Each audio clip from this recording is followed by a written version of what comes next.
Welcome to Treasure Mountain, the podcast that inspires and guides people to find the treasure within human experience. Our return guest today on Treasure Mountain is Bhante Akaliko, who is an Australian Buddhist monk from the Theravada forest tradition. He is the spiritual director of Little Dust and founder of Rainbodhi LGBTQIA Buddhist Community. Bhante Akaliko is also the spiritual advisor of Central West Buddhists and a chaplain at Western Sydney University. He sits on the boards of the Buddhist Council of New South Wales and the Federation of Australian Buddhist Council.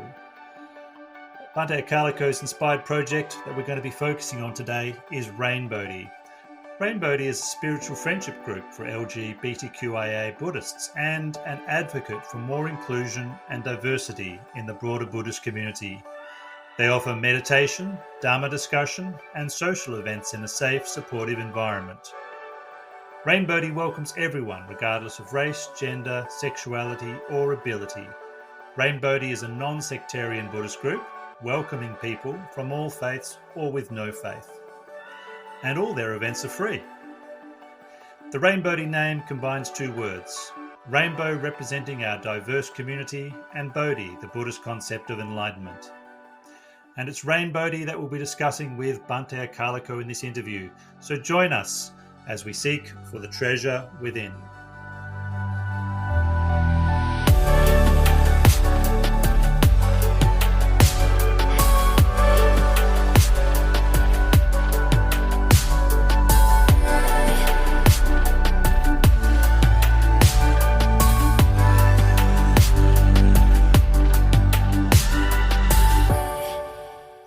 Welcome back to Treasure Mountain, Bhante. How are you? Thanks so much for having me back, Sol. I really appreciate it. It's really good to be here. And I'm really so pleased to see you again. And I can't imagine how busy you've been. I believe you've been touring around New South Wales and Queensland. Is that right? I've been to Dubbo, Orange, Malong, Singleton, Newcastle, and now I'm back in Sydney for a bit. Actually, Fantastic. It's World Pride, Sydney World Pride here in Sydney at the moment. So there's a lot of stuff going on, yeah. Is Rainbodhi having a get-together in the near-term future? We're having a get-together in the Botanical Gardens. We're having a meditation morning and a picnic. So that'll be really nice to connect with our community again. Fantastic. Look, let's get stuck into this. And I know we discussed this before we went on to record this interview.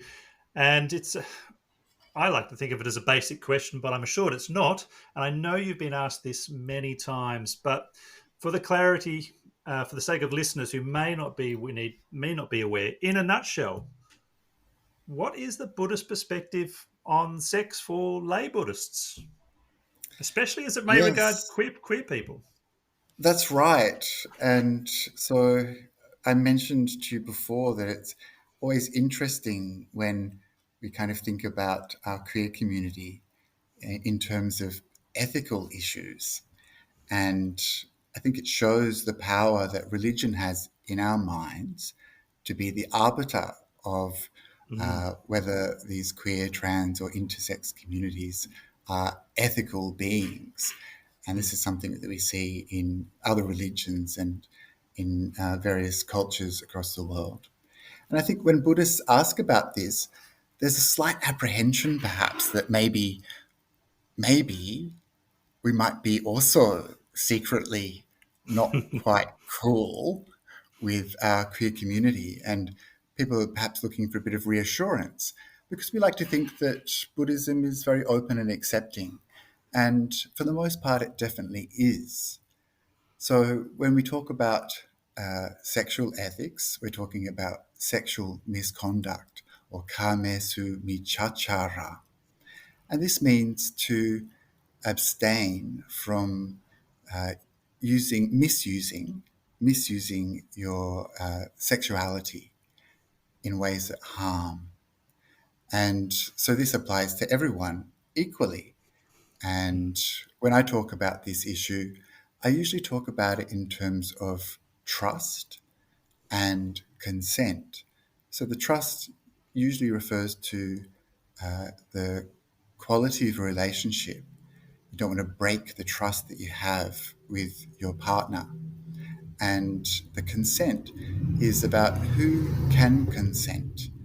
And so this is, we have in the ancient scriptures people who are protected by their parents or their guardians, people who are protected by nature or the Dhamma, and people who are protected by law. And so this is a modern way that we talk about this precept. But I just do want to make the point that this is quite a different way of thinking about it than perhaps it was at the time of the Buddha, which was a very specific culture and a point in time. And so what counted as sexual misconduct at that time perhaps was a little bit different to how we might think of it today. And certainly in the thousands of years that Buddhism has flourished and moved around the world, what has been regarded by various cultures as sexual misconduct has actually changed from place to place and from time to time.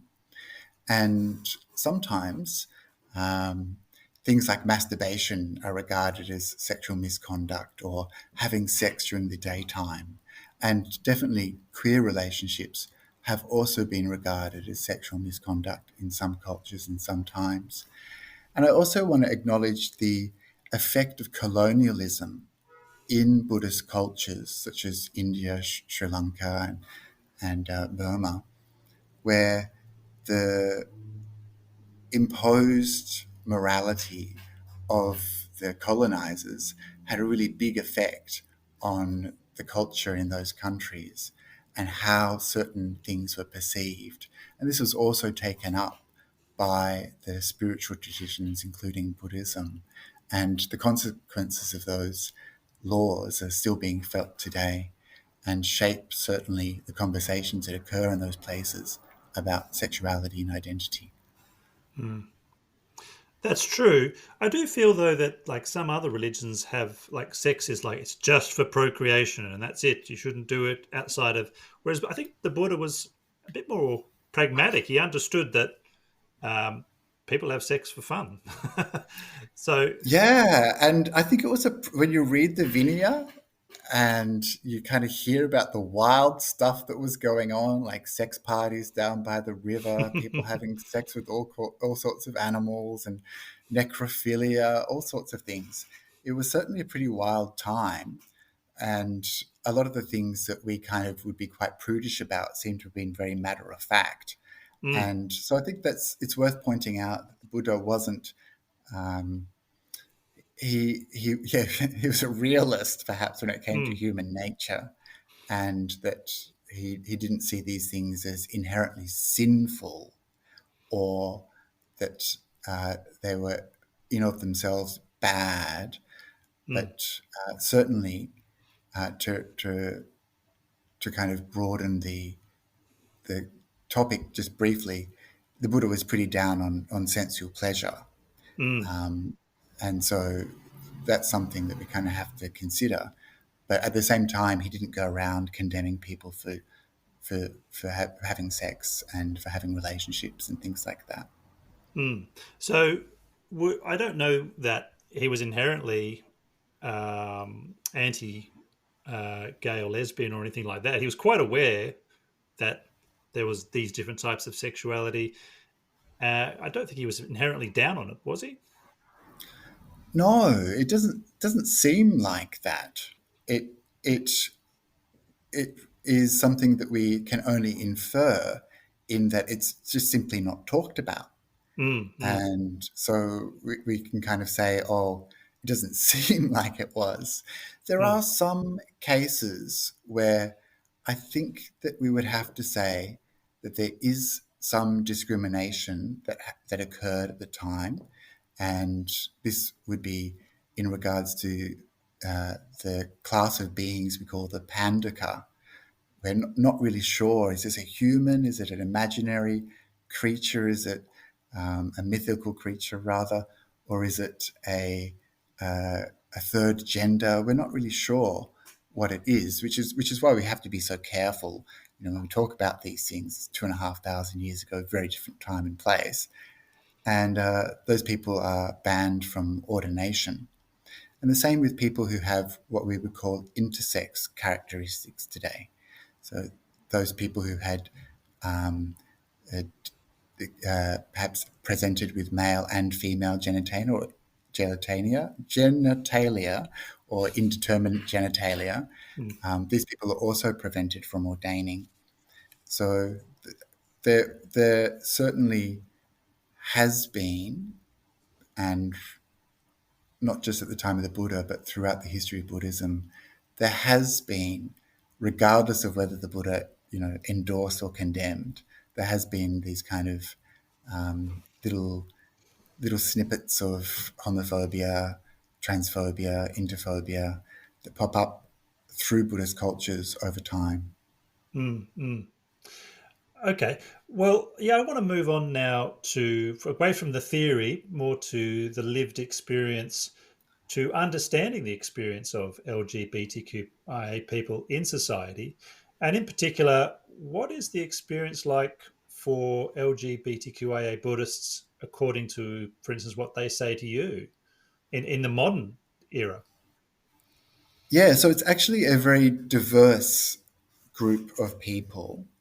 And these people are lesbian, gay, bi, trans, intersex, queer, questioning, and asexual. So it's actually a very broad group of people, and they all experience various levels of privilege and various levels of disadvantage in our society and also in our Buddhist communities.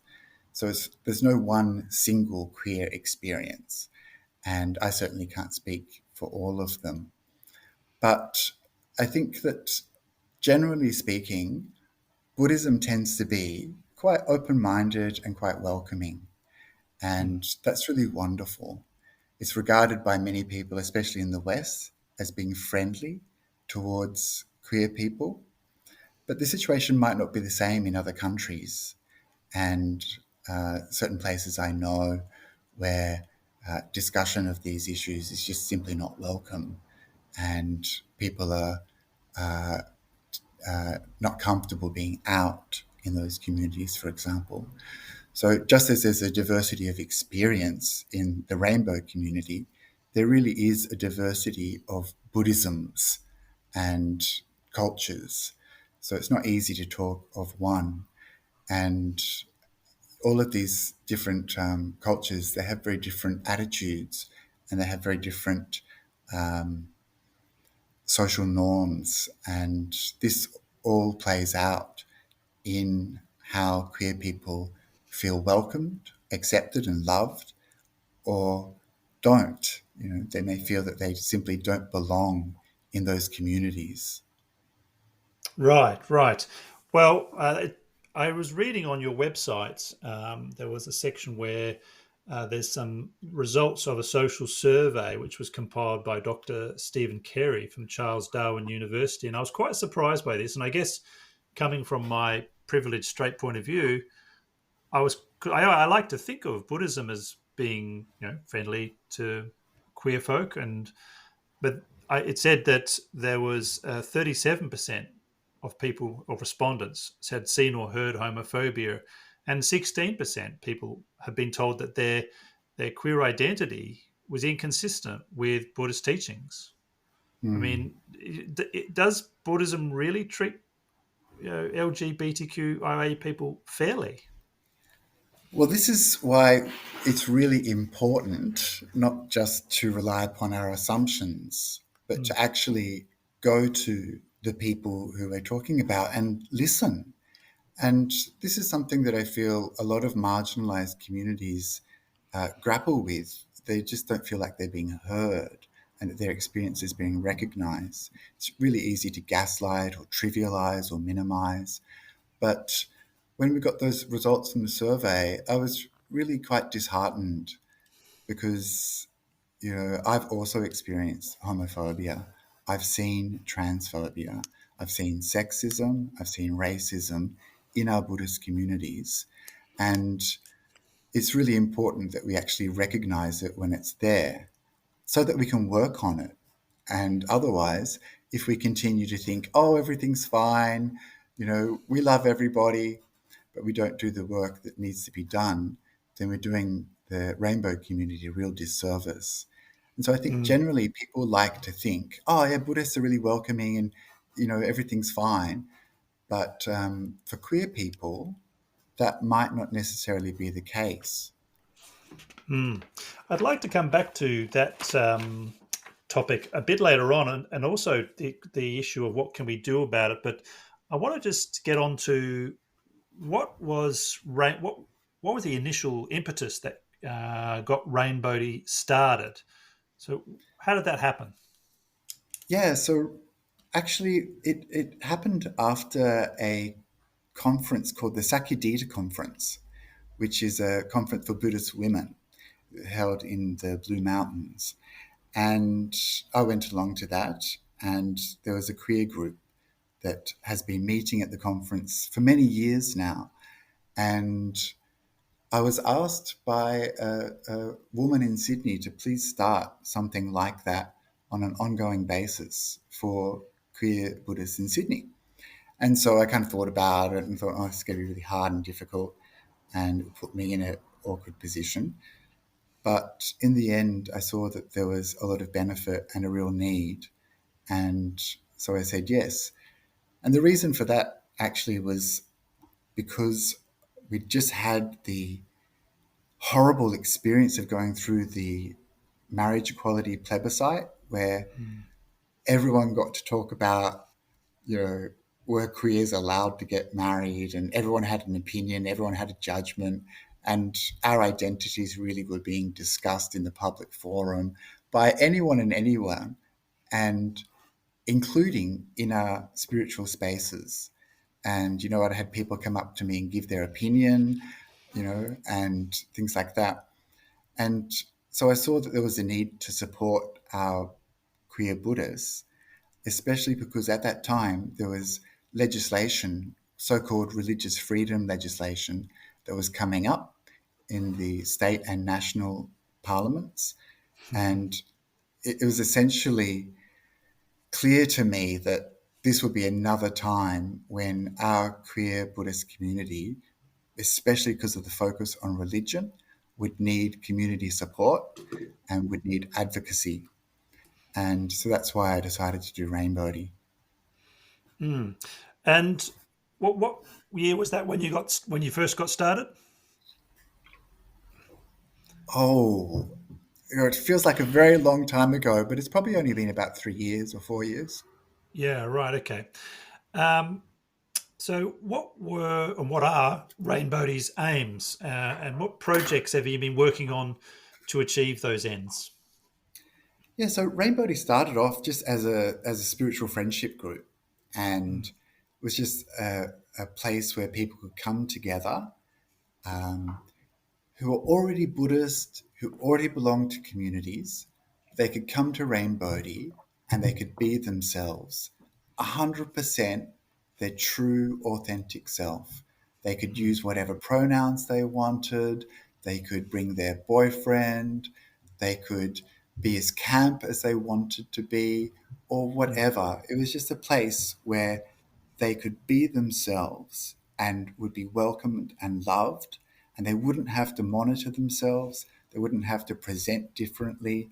And this is what queer people do all the time in various spaces, Right. including our religious spaces. Right. So that was the main aim, was just to let queer Buddhists know, we love you. You're welcome. You belong. This is your space. And as time went by, we started to put on more and more social events and meditation events. And that's when the pandemic hit. Mm. And messed it all up for a while at least. Yeah. One of the good things to come out of the pandemic, there were many, many bad things, but one of the good things for Rainbodhi was that we moved from being just a small Sydney-based group to a national and then international community of queer Mm. Buddhists. And that was really wonderful, actually, because there's a lot of queer Buddhists who are the only queer Buddhists in their village or city or whatever, and they could come together online and they could feel connected to other queer Buddhists. They could be themselves. We could talk about issues that affected us, and that was really important to those people.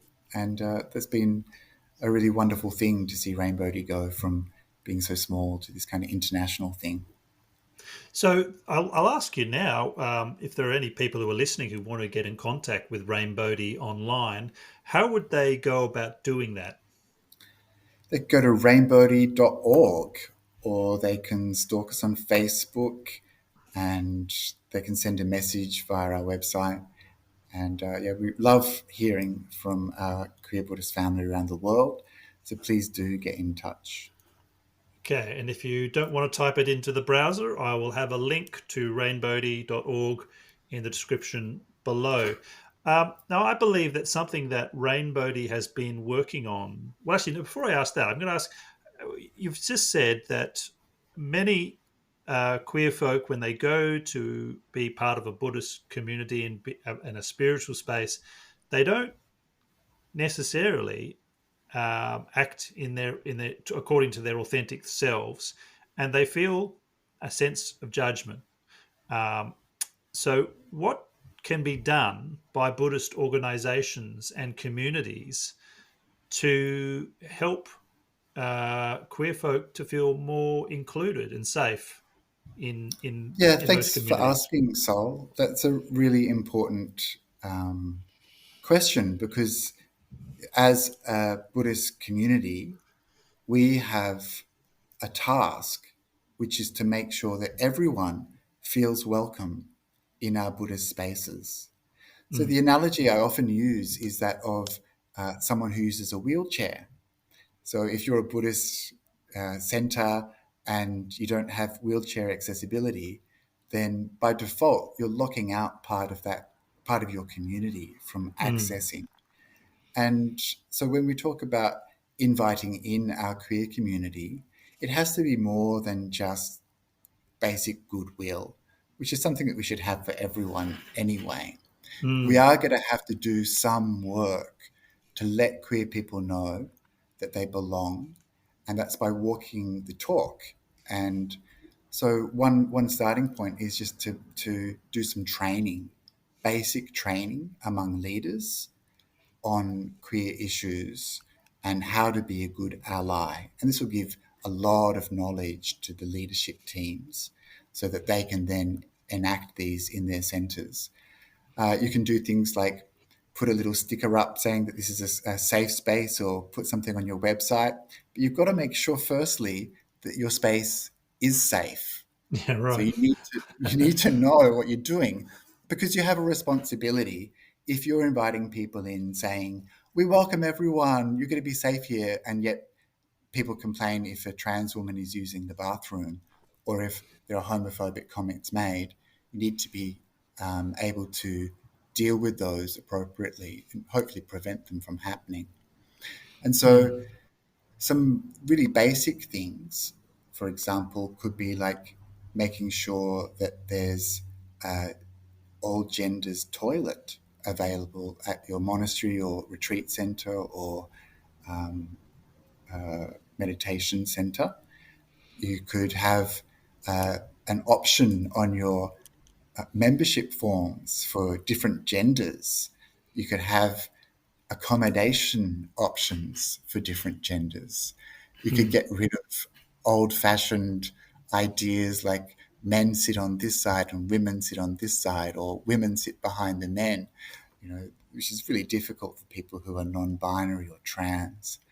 You could make sure that people know that the community welcomes queer people, and have the leadership teams, teachers, um, presidents, committee members, volunteers talking positively about our queer community, letting them know that they're welcome, and even doing things like celebrating Pride.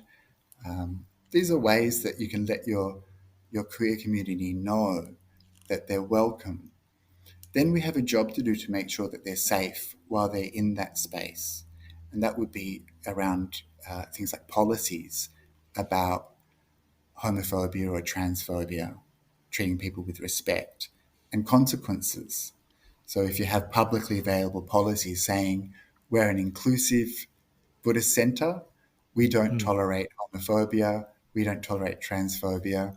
And then if it does occur, you need a process to back it up so that if someone complains, they're not just dismissed or gaslighted or given some sort of spiritual solution, that it's actually dealt with, because mm, otherwise those people won't feel safe. And I think this is probably the biggest outcome from that survey that I saw, was that we have this idea that Buddhist communities are open, welcoming, and safe, but it turned out that it wasn't always the case. And it was almost 40% of people who had experienced homophobia. 16% had been mm. told, as you mentioned, that their identity wasn't consistent with Buddhism. And so this shows that there is some work still to be done. Yeah, I imagine it's quite a lot because, I mean, especially like just telling people that your queer identity is not consistent with Buddhism. I just personally, I mean, I don't get where that's coming from, but maybe, like you say, there's the influence of colonialism and so forth. But it does But work in really subtle ways, Sol. And I mm, think this is that there was a percentage, I can't remember what it was now, but of people who just didn't feel like their Buddhist community supported their identity. And we see people saying things like, oh no, we don't talk about that here. You know, this ah, isn't spiritual enough. And this is a mm, shutting down of people's ability to feel comfortable and safe, that a really important part of their identity just isn't welcome in that space. And mm, we're mm. told that it's not spiritual, Whereas I know that so many straight people go and talk about their marriage or the problems they have with their kids, and they're never told that their identity isn't welcome. Right. And when, in the context of the legislation I was talking about and the plebiscite, people in our community were going through a really hard time. It was mixed up with their identity of being queer and their religion. And so it's perfectly valid that these things should be discussed in those spaces, and yet they were often shut down and dismissed. So we need to go beyond just having this kind of theoretical, ethical stance of where we're loving kindness for all. We should be Mm, inclusive of people of different identities and sexualities. We need to go beyond that to actually see, well, how does this work in practice? And I have to admit, mm, um, there's certain things as a straight person that I don't even, it's like a privilege, I guess. that's right. When we go to the retreat center and we have a male dorm and a female dorm, I've never once thought about, well, what if you're intersex or Yeah. trans or something like that? Or even if you're And queer, even if you're gay, being in an all male dorm, you know. mm, yeah, yeah, It's and such a really mess with the whole system, doesn't it? The queers will yeah. always kind of cause chaos. That's our job. Yeah. Yeah, but even things like you say, talking about your for your wife or your husband, and then not allowing or not accepting it when perhaps queer people might talk about their spouse or their partner. Mm, Uh, that's there's a lot to actually absorb, I guess, for these organisations. I know that Rainbodhi has started taking some action in that area. Do you want to talk to us about what Rainbodhi was doing for Buddhist organisations to assist them? So I produced a booklet called Welcoming the Rainbow, which is just a small booklet that goes through the basics of Mm, the various identities and gives some just very general information. And it also gives some suggestions as to how organizations can make changes that are needed. I think it's a very light and easy booklet. It's not confronting. It's got gorgeous illustrations by our illustrator friend, Venerable Yoda. And I think it was just a way for me to get this information into the hands of people who might read it and might think about the issues raised in the booklet and take action. Because the experience that I had in monasteries and with other Buddhists was that we're a little bit behind the rest of society. And religion is generally quite slow moving, I think. But the things that might be taken for granted in workplaces, for example, about safety and about consequences and about inclusivity, these just weren't ideas that I found in Buddhist communities. And I felt very much like individuals were having to do the hard emotional labor of advocating for themselves, which is really difficult to do, especially when there's a power structure, especially when it's about your religion and your safe spiritual home. And so I thought that I would try to give the general information in one big lot so that no one had to do it ever again. But of course, that's not the case. And this has been very well received. We actually raised 12,000 Australian dollars. And I just want to thank all those supporters who did that. It was just so wonderful to see that this was so well supported. And we had professional designers and printers, and we shipped it out around the world. And the reverberations from that have been amazing.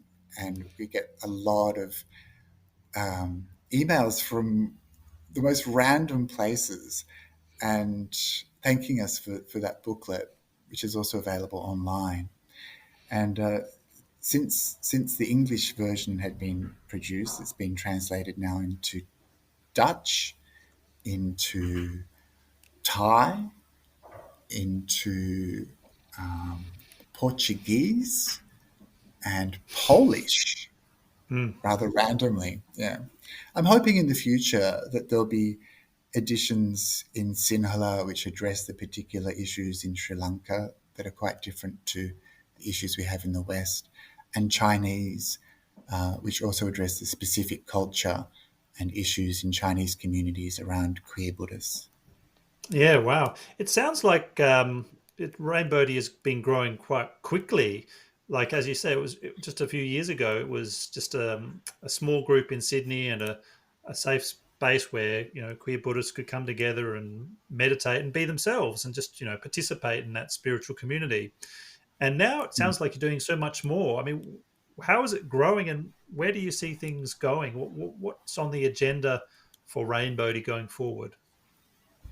I feel like for me personally, I've done quite a lot of work with Rainbodhi, and I'm just keen to kind of see what happens. So little things are happening around the world. For example, there's Rainbodhi Singapore, which I should just mention this because of Singapore's anti-foreign influence laws. Rainbodhi Singapore is a completely separate organisation, but they've got a really nice community there now that they've built, thanks to Kyle, their leader. And I was fortunate enough to go and be able to visit with them when I was recently in Singapore and do some events. And it mattered so much to those people to have a place where they could be themselves. Singapore only recently repealed the criminal offence of same-sex interactions. And so that's happened. And people when the Polish translation came my way, I had no idea it was being done. Someone just posted it to me. So I'm quite happy for these kind of ripples to go out through the world. I don't think there's the same need for the ongoing kind of social interactions and things like that. I think people are generally just really happy it exists. The idea of Rainbodhi exists. So many other faith groups have queer specific groups where people can kind of connect or exchange ideas or whatever. And so I think it's probably good that the Buddhists have got one that's dedicated to that too. And yeah, my own personal energy for it has waned a little bit, but I know that the community is still growing, and there's Rainbodhies popping up around Australia and elsewhere. So And it I'm sounds just like it's not really. just happy to let it be. Yeah, and that doesn't sound. It's not like a top-down kind of arrangement necessarily. It sounds like this. It's almost like a grassroots thing. So if somebody in a different part of the world wants to start their own Rainbodhi, I mean, can they do that?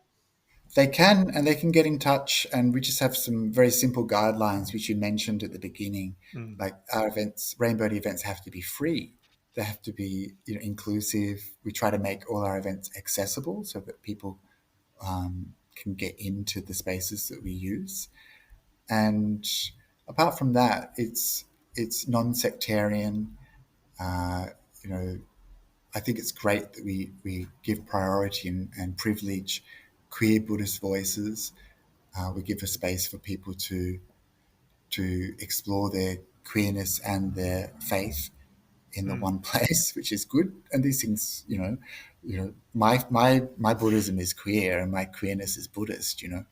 So these things are interesting to explore. And so if people want to do a Rainbodhi, please get in touch. And it can be just as simple as a few friends getting together and just affirming each other's, queer Buddhist identity. Or it could Mm. be going to your local Buddhist community and talking to them about what could be improved to make it a safer and more inclusive space. Or it could be uh, networking with other queer faith groups or advocating within Buddhism or within your society for queer people and queer Buddhists, which is another role that Rainbodhi has taken on, like giving submissions to parliamentary inquiries and things like that. Because this is what is required. There is an education aspect and some advocacy, and this is not what I expected to be doing on the spiritual path, but I can see that there's a benefit for those people who are affected by these issues, and I can see that there's a benefit for Buddhism to get some upskilling and to maybe feel more confident about working with our community. Right.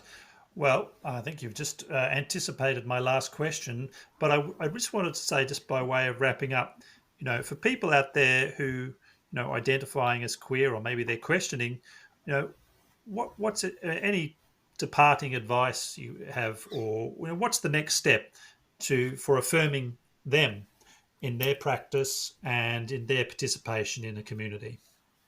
Thank you for asking. Firstly, for those people who are listening, I just want to tell you that you are loved and that you belong and that you're a really important part of our Buddhist communities. There's always been queer, trans, and intersex Buddhists, and they have been a really important part of our Buddhist culture as lay people, as nuns, as monks, as teachers, as translators. There has been, and there always will be, queer, trans, and intersex Buddhists. So you belong, and Buddhism is for you. And I just want to make sure that you feel welcome and loved.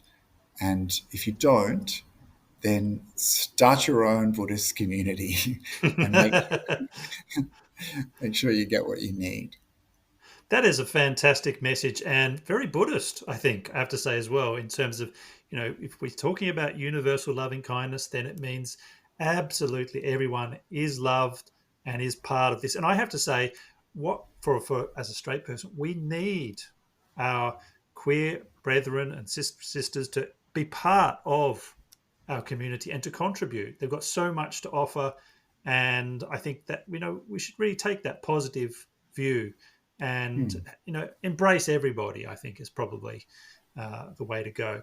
Look, thank you very much, Bhante Akāliko, for all your efforts. I mean, what a positive project to be working on, and I hope it really kicks off and does go global. And we've got lots of little Rainbodhi groups everywhere, because I think, on a personal note, I think we are in the process of creating our own Buddhist culture, and if we wanted Hmm. to represent Buddhist values, Hmm. then it's up to us to make that happen. Right. Very well said, Sol. And thank you so much for having me back. Okay, and thank you, and I wish you all the very best, and all the people involved in Rainbodhi all the very best. Thank you very much. And thank you to all our listeners for joining us for this episode of Treasure Mountain, in which we discovered from Bhante Akāliko, the spiritual director of Rainbodhi, about activities to support the LGBTQIA Buddhist community and how we can develop more welcoming and inclusive communities. If you enjoy this podcast, I'd appreciate if you could share this episode with your friends or other people who could benefit from its inspiring story. And don't forget to click on the follow button on your podcast app so that you get the latest episodes turning up in your stream. Treasure Mountain Podcast is part of the Everyday Dhamma Network. You can find out more about Treasure Mountain Podcast by going to the link in the description below this episode.